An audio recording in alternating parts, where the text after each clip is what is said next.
आज जो supreme court का फैसला आया है, इस फैसले से सिर्फ अरविंद केजरीवाल जी को अंतरिम जमानत नहीं मिली। इस फैसले से सत्य की विजय हुई है। इस फैसले से लोकतंत्र की विजय हुई है। इस फैसले से देश के संविधान की विजय हुई है। और मेरा मन कहता है कि ये अपने भक्त अरविंद केजरीवाल जी के लिए बजरंग बली हनुमान जी का आशीर्वाद है। जिस बात का इंतजार कर रहा था,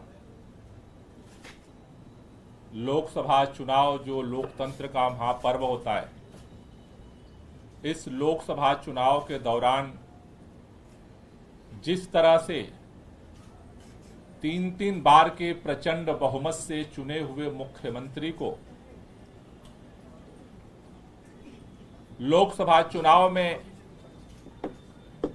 प्रचार से केंद्र की भारतीय जनता पार्टी की मोदी सरकार ने वंचित किया था, आज सर्वोच्च न्यायालय ने इस देश से मोहब्बत करने वाले, संविधान से मोहब्बत करने वाले, लोकतंत्र से मोहब्बत करने वाले के दिलों में एक उम्मीद की किरण जगाई है। हम पूरे दिल्ली के लोगों की तरफ से, देश के संविधान प्रेमियों की तरफ से, पूरी पार्टी की तरफ से सर्वोच्च न्यायालय का धन्यवाद करना चाहते हैं कि उन्होंने इस तानाशाही के अंधकार युग में दिल्ली के मुख्यमंत्री अरविंद केजरीवाल को अंतरिम बेल दे करके एक उजाले की रोशनी जलाई है। आज पूरी दिल्ली ही नहीं, पूरा देश खुश है, इस बात से प्रफुल्लित है कि इन विपरीत परिस्थितियों में भी भारत के अंदर हमारे स्वतंत्रता संग्राम सेनानियों के कुर्बानी के दम पर जो संविधान मिला, लोकतंत्र के जो अलग अलग स्तंभ बने, आज भी इस तानाशाही के अंधकार युग में भी अपनी भूमिका को निभाए हैं। इसके लिए तहे दिल से बहुत बहुत शुक्रिया। ये सत्य की जीत हुई है, क्योंकि जिस तरह से बिना किसी सबूत के, बिना किसी एफआईआर के, जिस तरह से अचानक उठा करके मुख्यमंत्री जी को जेल में डाला गया, आज सुप्रीम कोर्ट के अंतरिम बेल मिलने से एक बात साबित हुई है कि आज सत्य की जीत हुई है और लोगों में एक उम्मीद की किरण बंधी है। मैं पूरे दिल्ली के लोगों से, देश के लोगों से एक ही बात कहना चाहता हूं कि जो इस देश के अंदर हम सब ने मिलकर के लोकतांत्रिक तरीके से, संवैधानिक तरीके से, वोट की ताकत से इस देश से तानाशाही को खत्म करने का, संविधान को बचाने का, लोकतंत्र को बचाने का जो अभियान चलाया है, अरविंद केजरीवाल जी के बाहर आने से ये और मजबूत होगा। पूरा देश मिलकर के इस लड़ाई को लड़ेगा और इस देश के अंदर लोकतंत्र को और संविधान को बचा करके इस देश को और मजबूत करेगा। तो मैं पुनः सभी लोगों को बधाई भी देना चाहता हूं और खास तौर से सुप्रीम कोर्ट का धन्यवाद करना चाहता हूं। मैं चाहूंगा कि आतिशी जी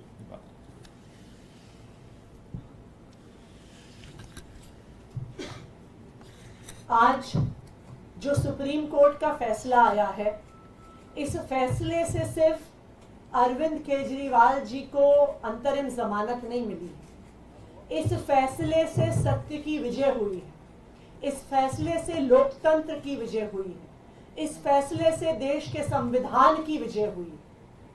हमारे देश के इतिहास में जब जब संविधान खतरे में आया है, जब जब लोकतंत्र खतरे में आया है, तो हमारे देश में सुप्रीम कोर्ट सामने आया है और लोकतंत्र की रक्षा करने में सुप्रीम कोर्ट ने एक बहुत बड़ी भूमिका निभाई है। आज भी अरविंद केजरीवाल जी को अंतरिम जमानत देकर, अरविंद केजरीवाल जी को चुनाव में प्रचार में आने के लिए जमानत जो सुप्रीम कोर्ट ने दी है, इस फैसले से लोकतंत्र की रक्षा होगी। क्योंकि इस देश में लोकतंत्र हमारे देश का सबसे बड़ा सिद्धांत है। लोकतंत्र में चुनाव, फ्री एंड फेयर इलेक्शंस हमारे संविधान की नींव है कि हर व्यक्ति को बराबरी का अधिकार है चुनने का। आज इस देश में एक तानाशाही की सरकार है, एक सरकार जो विपक्ष को खत्म करने की कोशिश कर रही है, एक सरकार जो लोकतंत्र को खत्म करने की कोशिश कर रही है, और एक सरकार जो आज देश के संविधान को खत्म करने की कोशिश कर रही है। लेकिन इस तानाशाही का अंत होगा और 2024 के ही इस चुनाव में होगा।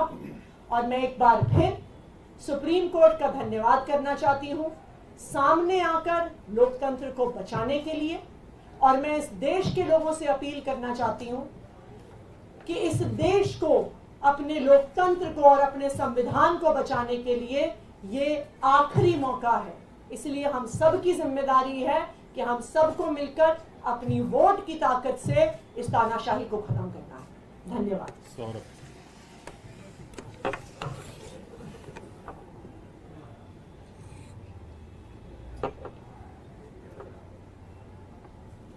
ये पीएमएलए जैसे मामले में,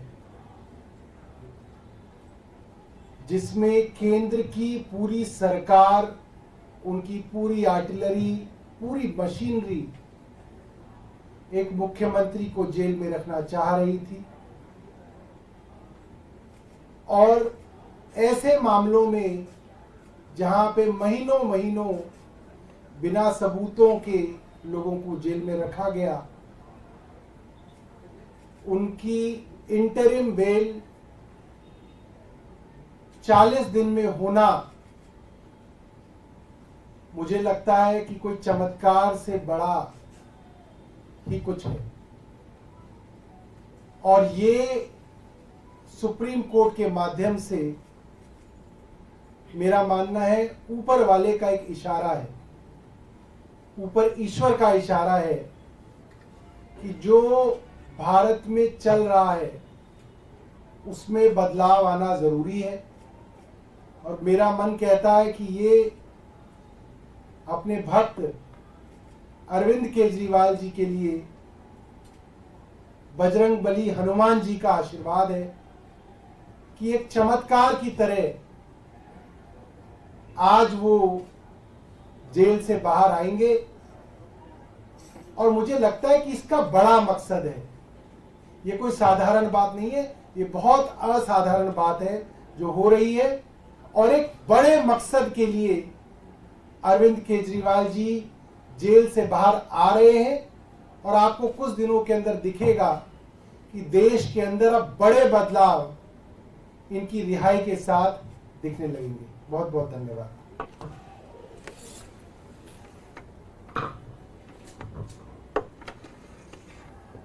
We are extremely grateful to the Supreme Court for upholding the democracy in the country today. ये जैसा सौरभ भाई ने मुझसे पहले बताया, जैसा आतिशी जी ने मुझसे पहले बताया, जैसा गोपाल सर ने मुझसे पहले बताया, बहुत ही एक्स्ट्रॉर्डनरी सर्कमस्टांसेस में ये बेल ग्रांट हुई है, इंटरिम बेल ग्रांट हुई है। पीएमएलए जैसे संगीन प्रोविजन जहां लगे थे, जिसका मकसद ही सिर्फ बयानबाजी के आधार पर, भाजपाइयों की बयानबाजी के आधार पर अरविंद केजरीवाल जी को जेल में डाल के रखना था, लोकसभा चुनाव से बाहर रखना था। Like Atish ji said before me, ये लास्ट मौका है to save democracy, and we call upon the citizens, we call upon the media, we call upon all of you to ensure कि हम भी इस बार डेमोक्रेसी को अपहेल्ड करें और लगातार देश में, इंडिया में डेमोक्रेसी बनी रहे, इसका पूरा प्रयास करें। Thank you.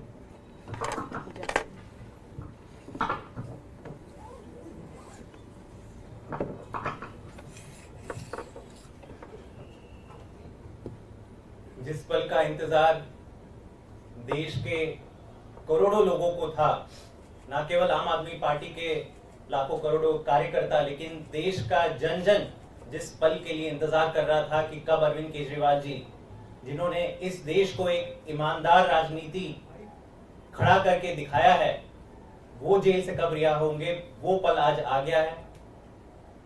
इसमें केवल सत्यमेव जयते सबसे सटीक बैठता है। हम शुरुआत से कह रहे थे कि आप झूठ के कितने बड़े पुलिंदे खड़े कर करके 2 साल से झूठ पे झूठ आप एक केस खड़ा कर रहे हो। देश के इतिहास में ऐसा कभी नहीं हुआ, इतना बड़ा राजनीतिक षड्यंत्र। एक नई पार्टी जिसको भाजपा खुद कहती है सुपारी जितनी पार्टी, लेकिन देश की सभी संस्थाएं, सीबीआई, ईडी, आईटी, सब कुछ आम आदमी पार्टी के पीछे आपने छोड़ दिया। और यह भी देखने को पहली बार मिला देश में कि चुनाव घोषित होने के बाद एक नेशनल पार्टी के मुखिया को, कन्वीनर को आपने कैसे जेल के अंदर डाला। और भाजपा लगातार कहती है कि नहीं जी, कानून व्यवस्था पर विश्वास रखिए। तो आज जो हम पहले से कहते आ रहे हैं कि हमें देश की कानून व्यवस्था पर पूरा विश्वास है, और आज जो फैसला सुप्रीम कोर्ट ने दिया है वो बहुत बड़ा ऐतिहासिक फैसला है। ये संकेत है कि कहीं ना कहीं देश के लोकतंत्र के साथ खिलवाड़ हो रहा है। और अब जितना समय ये 2024 के चुनाव में रह गए हैं, मुझे लगता है सही मायने में आज से 2024 का लोकसभा चुनाव शुरू होगा। और देश की जनता, जहां आम आदमी पार्टी भी नहीं खड़ी रह रही है लेकिन इंडिया गठबंधन का प्रत्याशी खड़ा हो रहा है, देश की जनता अब जाग जाएगी और इंडिया गठबंधन को विजयी बनाएगी। बहुत बहुत धन्यवाद।